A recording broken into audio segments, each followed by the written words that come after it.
દોસ્તો તમે જોઈ શકશો કે અત્યારે હું ખાવા બેઠો છું. આ બધું શાક છે, તમે જોઈ શકશો.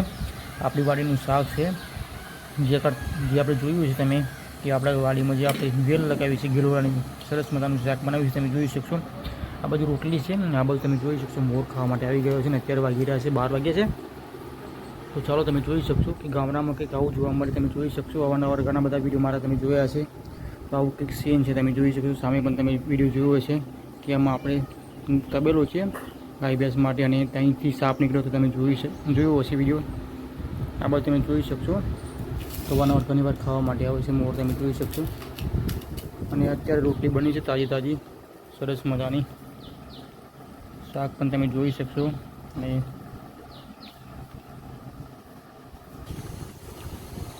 તો ઘણા બધા તમે વિડીયો જોયા હશે. સવારને સાંજ ખાવા માટે આવી જાય છે. અને અત્યારે વાગી રહ્યા છે, તમને એક વાર ફરીથી કહી દઉં કે 12 વાગ્યા છે. આજે અત્યારે થોડું વહેલો આવ્યો છું દુકાનથી, 12:30 વાગ્યા આવું છું. પણ હાલ થોડોક બહાર જઈ રહ્યો છું, એ તમને ઘર જોવા મળશે. કઈ જઈ રહ્યો છું ગયા બે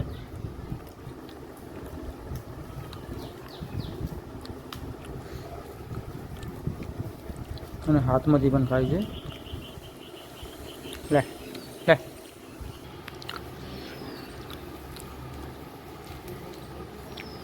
તો હાલ હું જઈ રહ્યો છું નડિયાદ, તો એ પણ તમને બતાવીશ. એની માટે તમે બને રહેજો.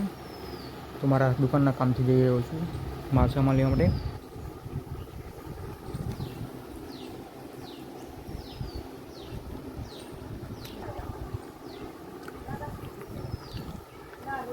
સામે છે મારી મમ્મી અને શિવ.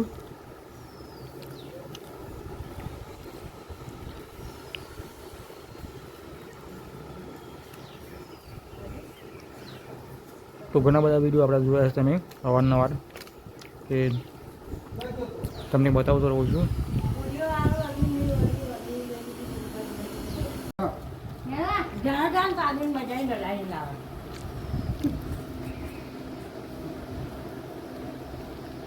કેવું ગુસ્સા ખાય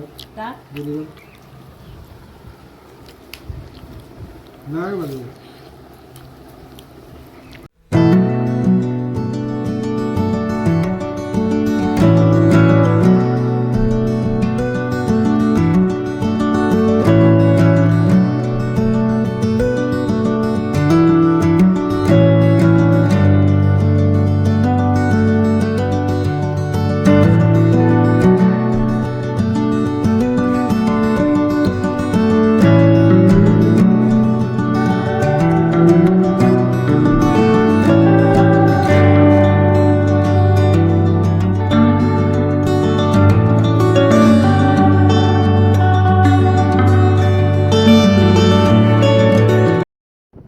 મિત્રો તમે જોઈ શકશો આજુબાજુના ઘણા બધા ખેતરો છે. અમારા ગામની હદ જો આગળ પણ છે. તો મારું ગામ જે મારા તાલુકામાં સૌથી મોટું છે, અને વસ્તી પણ ખૂબ જ છે. 15 થી 20 હજારની આજુબાજુ જે વસ્તી છે મારા ગામમાં.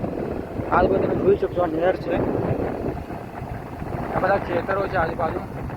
આવું કંઈક વ્યૂ છે. તો એક લાઇટ તો બંધ છે, આ બાજુ તમે જોઈ શકશો.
ફાઇનલી આપણે આવી ગયા છીએ હાલ દુકાને અને અગર તમે જોયું કે આપણે નડિયાદ ગયા હતા તો નડિયાદમાં આપણે ઘણી બધી ખરીદી કરીને પાછા આપણી દુકાન પર આવી ગયા છે વરસાદ ખૂબ જ હતો એટલે ખાસ શૂટ નથી કરી દુકાનો પણ યોગ્ય વિડીયો નથી બનાવ્યો હોલસેલ દુકાન આપણે જે નડિયાદની ઘણી બધી છે એ અત્યારે તમને બતાવવાની કોશિશ કરીશ તો હાલ આપણે કોઈ શૂટ નથી કર્યું કારણ કે વરસાદ ખૂબ જ પડી રહ્યો હતો એટલા માટે હાલ આપણે દુકાન પર આવી ગયા છે તો મિત્રો તમે સામે જોઈ શકશો કે મોરે સરસ મજાની કડા કરી છે ને તો મોર આપણા માટે ઘરે ખાવા માટે આવે છે તમે ઘણા બધા આપણે વિડીયો જોયા છે તો તે વિડીયોના માધ્યમથી તમે પૂરું જો તો જ ખ્યાલ આવશે તમે જોઈ શકશો કે ઘાસમાં એ સરસ મજાની કડા કરી છે અને મારી આજુબાજુ ઘણા બધા મોર છે ને આ મોર આપણા ઘરે ખાવા માટે આવે છે તો તમે વિડીયો જુઓ છે તો જ તમને ખ્યાલ હશે કે આ મોર આપણા ઘરે ઘણા બધા મોર છે આજુબાજુ તો અલગ અલગ ઘણા બધા મોર જે ખાવા માટે આવે છે જે આપણે ખાવા નાખીએ છીએ રોટલી ખાય છે ઘઉં ખાય છે જુવાર ખાય છે એમ ઘણી બધી વસ્તુ જે ખાઈ જાય છે ખાવા માટે ચોક્કસ આવે છે આપણા ઘરે માટે તો અગાઉ પણ તમને ચોક્કસ જોવા મળશે તો એની માટે આપણી ચેનલ પર તમે બને રહેજો તમે જોઈ શકશો વિડીયો પણ તમે જોઈ શકશો આપણા ઘણા બધા વિડીયો બનાવ્યા છે આપણે